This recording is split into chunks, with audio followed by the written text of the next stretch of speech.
Students, yesterday in the discussion of RISC and CISC architecture of CPU, we have discussed about RISC. Today we will discuss about CISC. जैसा कि आपको बताया गया कि CPU दो ही architecture को follow करता है, या तो वो RISC इंस्ट्रक्शन सेट कंप्यूटर्स को फॉलो करेगा या फिर complex instruction set computers structure को फॉलो करता है। रेड्यूस इंस्ट्रक्शन में सिंपल इंस्ट्रक्शंस होती हैं और सिस्क में बात करें तो हम यहाँ पे कॉम्प्लेक्स इंस्ट्रक्शंस को फॉलो करता है आपका सीपीयू किसी भी ऑपरेशन को परफॉर्म करने के लिए। नाउ हम कैरेक्टरिस्टिक्स की बात करेंगे कि सिस्क की क्या कैरेक्टरिस्टिक्स होती हैं। The term six stand for complex instruction set computer. It is a CPU design plan based on single command which are skilled in executing multi-step operations. CISC complex instructions को follow करता है। ये एक ऐसा CPU design है जो कि command पर बेस्ड होता है और RISC आपका कमांड पर बेस्ड नहीं होता है, वो साइकिल पे बेस्ड होता है। यहाँ पर मल्टी स्टेप ऑपरेशन को परफॉर्म किया जा सकता है with the help of single command. Students, CISC computers have small programs. जितने भी हमारे पास में कंप्यूटर्स हैं और जो CISC स्ट्रक्चर को फॉलो करते हैं उनके पास में स्मॉल प्रोग्राम्स होते हैं। इंस्ट्रक्शंस की बात करेंगे तो उनके पास में कंपाउंड इंस्ट्रक्शंस होती हैं। जब हम एक या एक से ज़्यादा इंस्ट्रक्शंस को मिला देते हैं तो हमारे पास में कंपाउंड इंस्ट्रक्शंस बनती है। और जो कंपाउंड इंस्ट्रक्शन होती है इसको एग्जीक्यूट करने के लिए सीपीयू को ज़्यादा टाइम चाहिए, क्योंकि एक सिंगल इंस्ट्रक्शंस को यहाँ पर सेवरल स्टेप्स में डिवाइड किया जाता है और ये जितने भी स्टेप्स होते हैं, जैसे कि आपको यहाँ पे बताया गया, each instruction set has an additional than 300 separate instruction. तो जितनी भी इंस्ट्रक्शन सेट होते हैं वो सारे के सारे इनके पास में लगभग 300 तो नाउ स्टूडेंट्स, यहाँ पे हमारे पास में 300 सेपरेट इंस्ट्रक्शंस तक हो सकती हैं। मैक्सिमम इंस्ट्रक्शंस की अगर मैं बात करूँ तो यहाँ पर मैक्सिमम इंस्ट्रक्शंस 2 और 10 मशीन साइकिल्स तक हो सकती हैं। जैसा कि आपको बताया गया कि जो हमारे पास में RISC आर्किटेक्चर होता है उसमें केवल एक साइकिल CPU यूज़ करता है, बट अगर मैं बात करूँ मैक्सिमम इंस्ट्रक्शंस की इन CISC कंप्यूटर तो यहाँ पे CPU की 2 से लेके 10 साइकिल्स तक का यूज़ किया जा सकता है। RISC में हम पाइपलाइनिंग को ईज़िली इम्प्लीमेंट कर सकते हैं, बट CISC में पाइपलाइनिंग ईज़िली इम्प्लीमेंट नहीं होती है। नाउ स्टूडेंट्स, देखिए जैसा कि आपको इस डायग्राम में एक आर्किटेक्चर शो किया गया है, इसमें हमारे पास में मेन मेमोरी है, कैशे मेमोरी है, इंस्ट्रक्शन डाटा पाथ है, कंट्रोल यूनिट और माइक्रो प्रोग्राम कंट्रोल मेमोरी है। बट अगर मैंने RISC का आर्किटेक्चर देखा था तो RISC में माइक्रो प्रोग्राम कंट्रोल मेमोरी भी डायरेक्टली मेन मेमोरी से इंटरेक्शन कर रही थी, लेकिन CISC आर्किटेक्चर में ऐसा नहीं होता है।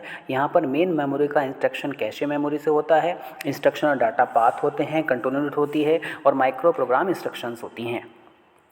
तो यहाँ पर level of execution, level of programme instruction execution, number of steps ज़्यादा होते हैं इन कंपैरिजन टू RISC, और इसलिए यहाँ पर एक इंस्ट्रक्शन को एग्जीक्यूट कराने के लिए ज़्यादा समय लगता है।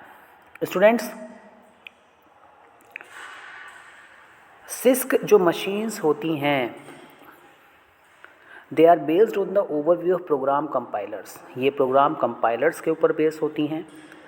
As the range of innovative instructions are simply obtainable in one instruction set, they design compound instruction in a single simple step of instruction. यहाँ पर अगर हमारे पास में कोई कंपाउंड इंस्ट्रक्शन भी है तो उसको एक सिंगल स्टेप में इम्प्लीमेंट किया जाता है। यहाँ पे सिंपल सेट ऑफ इंस्ट्रक्शंस होती हैं हमारे पास में। अगर मैं यहाँ के प्रोसेसेस की बात करूँगा तो ये हमारी लो लेवल प्रोसेसेस होती हैं which make it easier to have huge addressing nodes and additional data types in the hardware of a machine। तो यहाँ पर हमारे पास में ह्यूज एड्रेसिंग नोड्स होते हैं। मीन्स हमें यहाँ पर किसी एक एड्रेस की हेल्प से दूसरे एड्रेस को फैच करना होता है। ये हमारे लेस एफिशिएंट होते हैं रिस्क से, क्योंकि यहाँ पर अगर कहीं पे कोई इनकम्पिटेंसी आ जाती है, मीन्स कहीं पे कोई रिडंडेंट कोड आ गया या फिर कोई एरर आ गई, तो उसको एलिमिनेट करना बहुत ही ज़्यादा मुश्किल होता है। और उसको एलिमिनेट करने की कोशिश करते हैं तो सीपीयू की साइकिल्स जो होती हैं वो क्या हो जाती हैं, वेस्ट हो जाती हैं।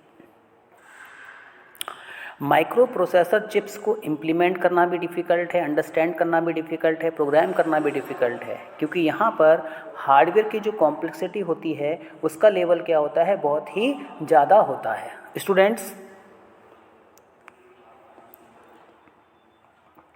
अब हम बात करेंगे कि रिस्क और सिस्क का एप्लीकेशन कहाँ कहाँ पर किया जाता है।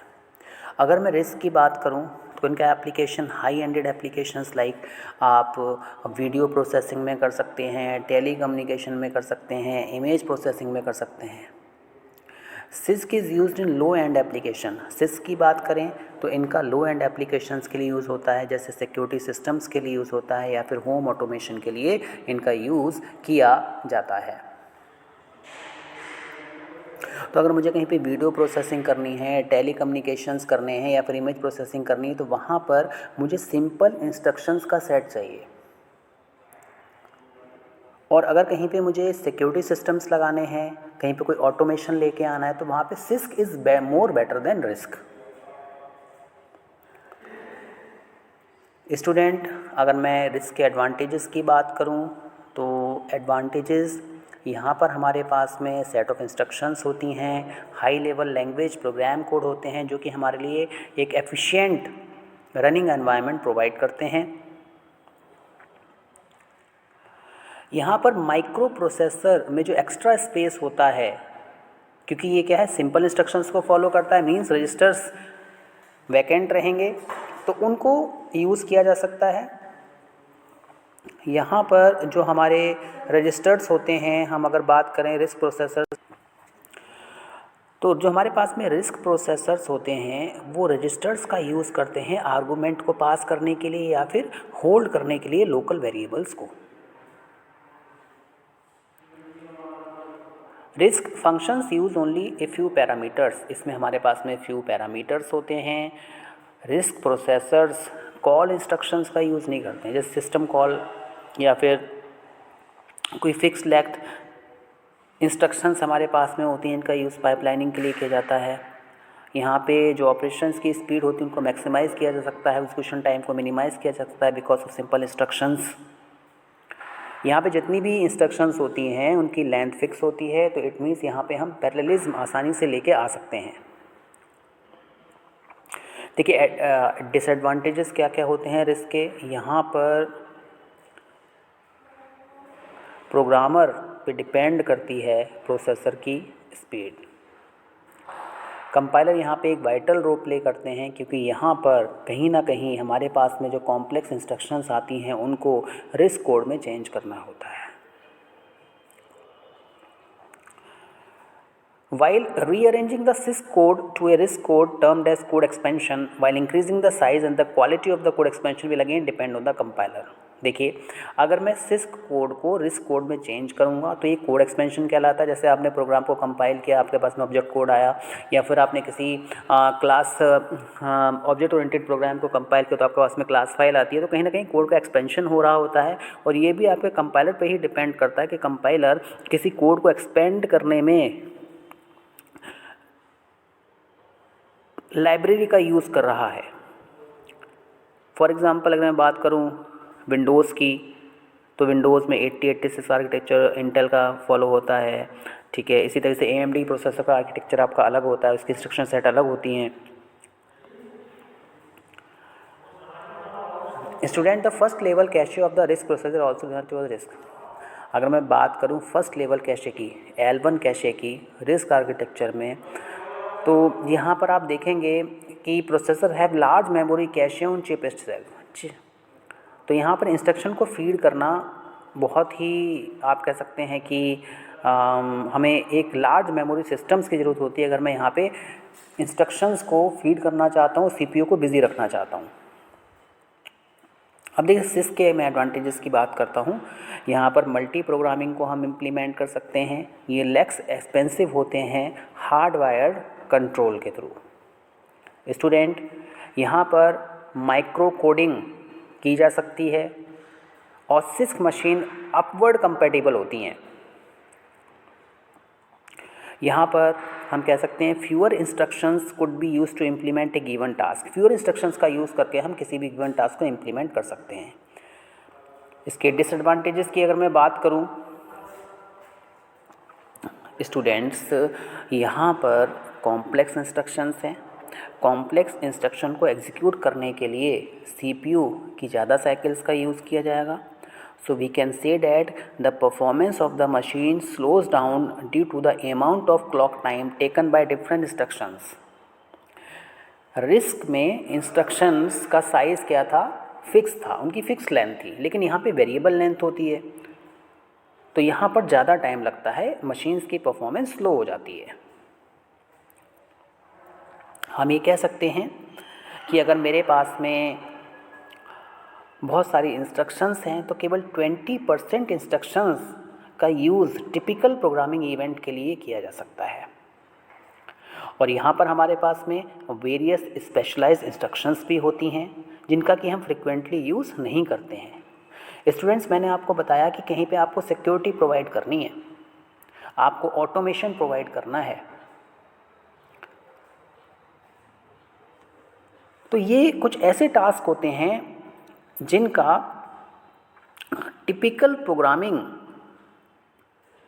इवेंट के थ्रू, या फिर हम कह सकते हैं कि यहाँ पे हमें कोडिंग ज़्यादा करनी पड़ेगी।